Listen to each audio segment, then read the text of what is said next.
I now have stage 4 breast cancer and I have been given 8 to 12 months to live. Yep.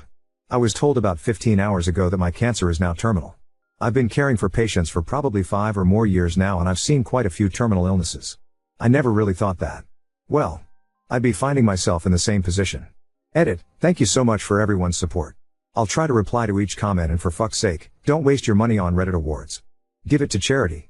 Edit 2, there's some things that you need to know about me. I'm writing anything and everything that comes to mind without giving away my privacy. I am 29 and I'm a woman. I live in the UK. I have a brother and sister. Somewhere. The foster system got us at a young age. This was because of an accident in 2006 which killed both of our parents. One of the things I want to do is to find and contact them before I eventually pass away. This crash was bad enough that it knocked me out for a long time. I had to have extensive surgery and be revived multiple times as well as another 2 months in hospital. I think this traumatic experience exposed me to nursing and hospitals in general, and it was then I knew I wanted to work in one. With the loss of my parents, we were forced into the foster care system until I was 18 to 19 and I moved out to university. I've never been a healthy pup, I guess. I had horrible condition when I was 18 which required surgery.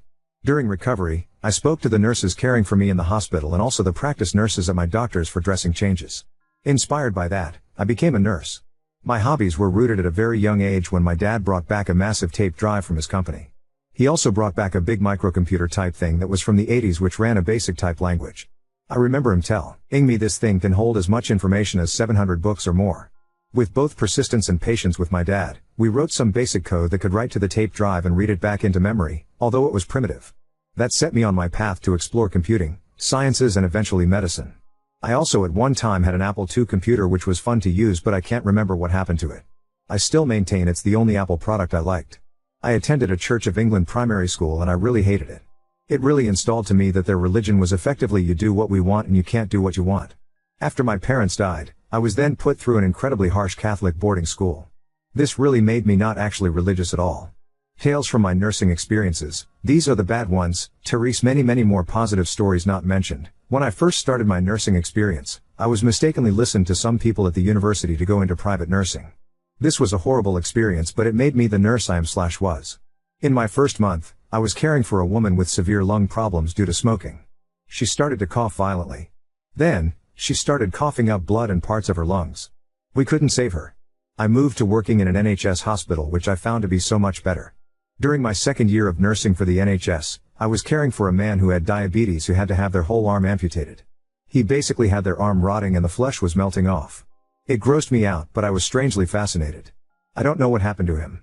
There was another time when I was caring for a psych patient who stuck a vibrating toothbrush down his urethra because he supposedly liked the feeling, then ripped it out, causing several tears in his urinary tract. He eventually died of sepsis and there was nothing we could do. In February 2021, I was working in a psych ward. Something happened in an adjacent ward which required almost all of us. Another nurse and I opted to stay in the unit and continued to temporarily watch over 7 patients in the unit whilst waiting for everyone to come back.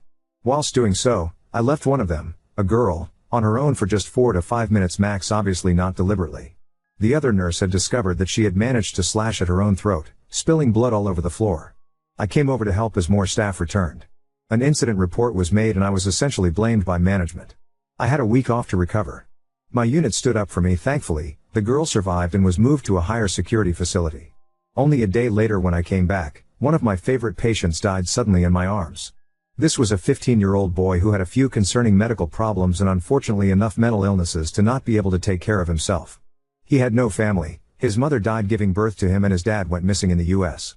The foster system tried its best but it never worked, and then his medical issues landed him where I worked. He liked to wave to staff and chat, as best as he could, and smile, and he drew pictures for us. Almost every evening, he got up and slowly walked around the unit, trying to say hello to everyone and waving. During his 7 to 8 month stay, we effectively became his family, and although he got sent places, he'd nearly always end up coming back to our unit. Unfortunately, on that day that I came back, he was doing his evening walk. Staff were happy to see him and he was waving and saying hello, as well as smiling. Then, out of nowhere, his nose started to bleed. He managed to reach out to me before collapsing onto the ground in my arms. He looked at me and the last thing he said was something's very wrong. And then he just died, with blood still coming out of his nose. Everyone rushed around me and him and tried resus. But it didn't work. Eventually he was taken away, leaving me standing there with his blood still on me. This really affected me, so I wrote an unsent letter to him. Then one of my fellow nurses died. Computers have always been fascinating to me. I know Python 3, some Ruby, JavaScript, Game Boy and 6502 assembly, some C stuff, Java, processing as well as some stupid languages like Bfunch. I took pride in my server rack with various 1U to 4U servers doing many different things. I have 4 PC workstations with all having at least 4 monitors. Of course they all ran Linux. Even had Raspberry Pis. Well, I don't really have a use for them anymore, so I'll be donating or selling it. Growing up I had several Game Boys, a PS2, a PSP, a Wii, a 3DS, which I bought myself, and a PS3. I have a whole Steam library as well. I'm selling/donating all of those because I now want to go out and do stuff whilst I still can. I have no children or any relatives around me usually. Only friends, most of which would be co-workers. There's something magic about it. We would be on a ward or unit somewhere, maybe even A&E. Everything runs almost like clockwork. We would bounce off each other. It's a feeling I'm going to really miss. There was something about it that always kept me crawling back for more. Writing and world building/universe building has been a core passion for a very long time. I initially was toying with the idea about writing some stuff based off of some experiences in mental health care, but some friends on IRC and later Discord really tipped the balance for me to make this account and make what is now Grimtown. Since I'm not going to be around to write it anymore, I'm passing it off to one of the same friends who inspired me to start. I was going to be co-writing a horror game called Soul Divider with them, but yep, that's not happening anymore. I hope it goes well and could maybe make Grimtown famous. Privacy and being anonymous was also another obsession of mine, which I sometimes took way too far. I only ever send images to people who I've met in real life. No one online, who I haven't met in real life, knows my real name. No one online, who I haven't met in real life, knows anything that I didn't want them to. It sounds stupid and absurd, but it was my protection from stalkers and my exes. There was 4 of them and they made me realize how unhinged and obsessed people can be after I made my intentions clear. I had to move several times. I'm incredibly careful about where I'm online because of them. My political beliefs were simple: everyone deserves a chance. Everyone deserves access to essentials like food, water, shelter, healthcare and rights. Left. Anarchist. Socialist. Whatever. Part of me is sad that I'll be leaving behind a world with corruption, exploitation and a climate crisis, and I'm sad because I can't do much about that. Update 1. I decided to only work for a week and then leave. I've been traveling in Europe and now I've visited France, Belgium and currently I'm traveling in Germany. I would have wanted to go to Chernobyl, but that's not going to happen. Some people have been asking what I'm going to do with my remains, and I've decided that I'm going to donate myself to science for either medical dissection in a school somewhere or research or something. In terms of my cats, they're being looked after by my friend who's also going to sort out their adoptions. Another friend has now gotten the computers and server stuff and I've either sold or donated everything else. The majority of this allows me to travel right now. I'm about to travel to America and Canada after I've finished here in Germany.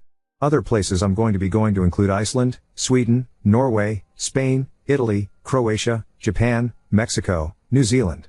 For some reason I've always wanted to explore some cool abandoned places, so I'll be sure to do that before I went traveling. I had another scan and my doctor said I might have several extra months as it looks as if it slowed slightly. One thing that surprised me was how many messages I got which were taunting me about how I'm not going to live to 2024. The vast majority of messages have been extremely lovely and supportive, so thank you very much, but I've received way more negative PMs than I'd ever thought. What did surprise me is that I got an 8-page document from one of my exes who found out about my terminal illness, expressing how sorry he was.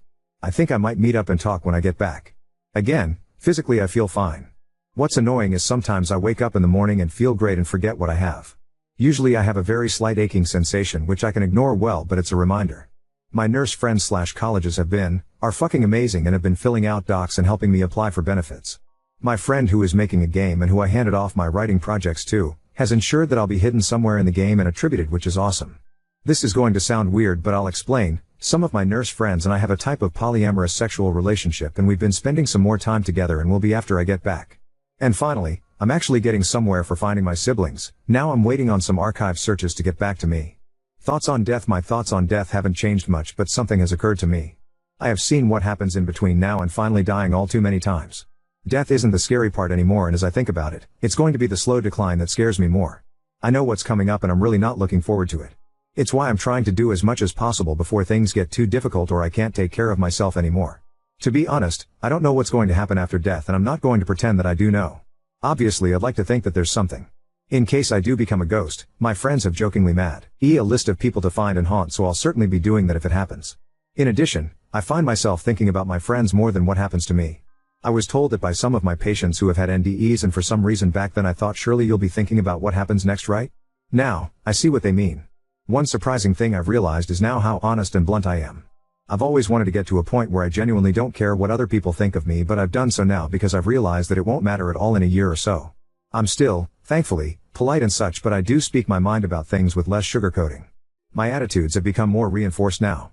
I've always had a sort of fuck it, it'll be fun side to me, and I feel like this is really coming out now as it's turned into fuck it, why not? It won't matter soon. I've realized I feel more alive now than I have before. It's odd, but knowing I'm going to die definitely soon and I can't do anything about it, makes me feel more alive. Lastly, I've been steering clear of any religious people as I do not want them finding out about my situation. I understand that they want to help me and make me feel better, but I really do not want to hear it. The last thing I need is someone telling me that God is looking after me after the years of shit he put me through, if he exists. Update 2. The greatest update though? I have finally found my lost siblings. I'm going to see them in 2 weeks' time, and yes, it's going to get emotional spending 2 days with them. There's going to be way too much to catch up on. My aching sensation is getting slightly more noticeable, but it's still ignorable. There's a small tumor now in my right shoulder, and there could be signs of one near my liver. Unusually, it hasn't gotten to my lungs yet, and no one seems to know why. Also, it seems like I really could have some extra months. Either way, I'm making the most of it. I met up with the ex who sent me those 8 pages, and it was really nice to actually make peace with him. It was a really nice day. Another thing, I finally got arrested. I got really drunk and rowdy at a pub. Surprisingly, the officers were understanding when I told them my situation and when I admitted that it was on my bucket list. I've decided to get my name, birth date, and the cancer diagnosis tattooed on my left upper arm, as I thought it would be useful for when I donate my body to science. I think I'll update it with each scan result. We've also decided to get a list of our nurse friends' family 3 names on our right hip because whenever we'd see each other on a unit or something, we'd place our right hand on our hip, place our left hand on our chest, and tilt our head to the right. I can't really remember why it started, but it became almost like an inside joke and a way to identify each other when we were drenched in PPE. It means a lot to us. There's 9 of us, and we also put what we do and where we first met. Wasn't my idea either, but I love it. Another thing is that I've sold off my car. The guy I sold it to agreed with me to remove the stickers and such so that my friends could have some more money to travel with. I'm going to be honest. I'm really miss having my servers and computers, but I have found a nice compromise. My friends have been asking me to help them set up their own servers. Update 3. Once again in the UK. Went traveling to Iceland, which was awesome. Came back for some more scans and Teresa new result, which is worrying. This is discussed below. Now about my siblings. OMG, they've got kids. And yes, there were lots of tears. My older brother works for something I had no idea about. Apparently there's actually people who write the code that makes traffic lights work and communicate with each other. Something I've never really thought about before. There was a long discussion about my situation with my older broth. Ours kids, a boy and a girl about 7 to 9. They talked about it before I arrived and they seemed to understand it. My brother and his partner were more upset than their kids were, because I guess my brother and his partner were like, OMG, we found your long lost sister. But she's dying. It was a tough conversation to have, especially when his kids started to question why this happens to good people. My older sister is scarily similar to me, although we haven't been in contact for most of her in my life. She's a chemist at a pharmaceutical company and loves science and computers too, although she isn't as mad as I was. She only has too many servers and a media center. She has no kids of her own, but decided to adopt a 15-year-old boy to give him somewhere supportive to stay for secondary school, unlike us who had to go through the foster system whilst we were in secondary. I would have definitely done the same if I had the time and wasn't working as much as I was to fill in the emptiness. She doesn't have a partner and doesn't plan on getting one. They've been preparing themselves since they've heard, and I felt like there were more emotions with them. Perhaps because it was just us 3? I'm not sure. My sister is also eerily into similar clothing styles to mine, like gothic clothes and such, and other general coolness. Our music taste is similar too, and I've given her some recommendations. I'm surprised we didn't accidentally meet at a festival. According to my sister, she's not aware of any possible family history in relation to cancer, but instead an increased risk of CJD and some skin autoimmune diseases. So, that's fun. My aching sensation is getting more noticeable now. I think I also moved my shoulder once and could feel the small tumor. It's not painful, it's just there. My breasts are still fine and actually seem to be improving. Still no signs of it on my lungs. But I'll talk about a worrying result below.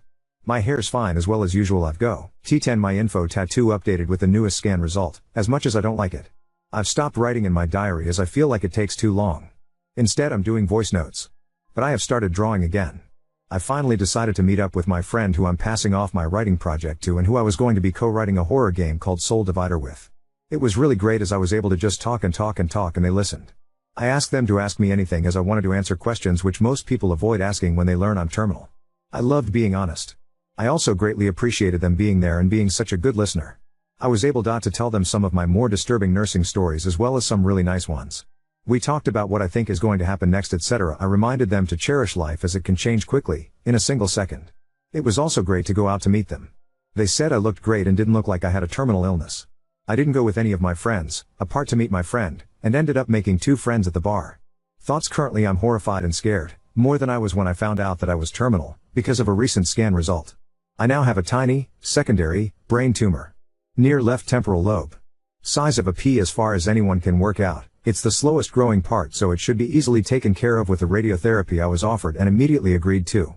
I'm very much terrified of this because I've seen what brain tumors can do. One of my nursing friends died very quickly in 2018. She went from working on the ward. Week later, she couldn't see out of one eye. Another week and she couldn't move much. Another 3 days and she couldn't do anything apart from hear and talk.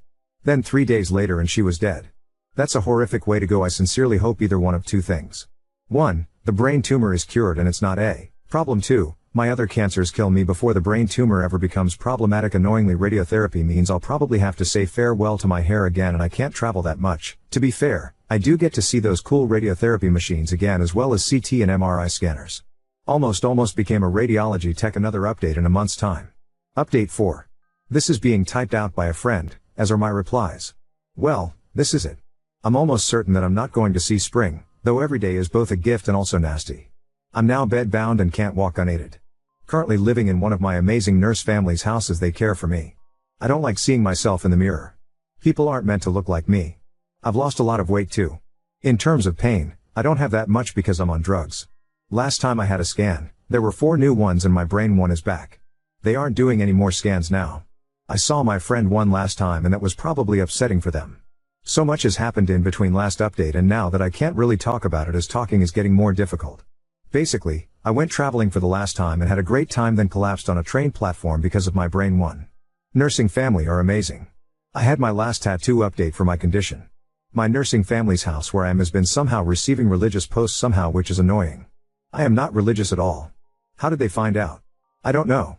Thank you to almost everyone here on Reddit, especially this subreddit, and anyone who looked at my writing project on here, r/Grimetown. It now belongs to you /Fall Deeper Alice5268E, the friend who calls themselves Lewis Sucks, and they hope that maybe at some point, Grimtown would be famous. My dying wish would be to fund the NHS and ensure it has the resources it needs and improvement it also needs. I do have a long list of things I wish would also die when I die, as well as a list of people to haunt for good or bad. Update 5. Commenters critical news. I regret to inform the community that the author has passed away peacefully in their sleep earlier this weekend. I will now be continuing the Grimtown writing project and hopefully release some new material soon. Nothing on this subreddit is going to be deleted, but I will possibly be releasing material on a dedicated website. I'm not sure what's going to happen to the fandom wiki as I don't have access to it right now. A special thank you to everyone who has read some material here, and another thank you to NGT's friends who helped and cared for her.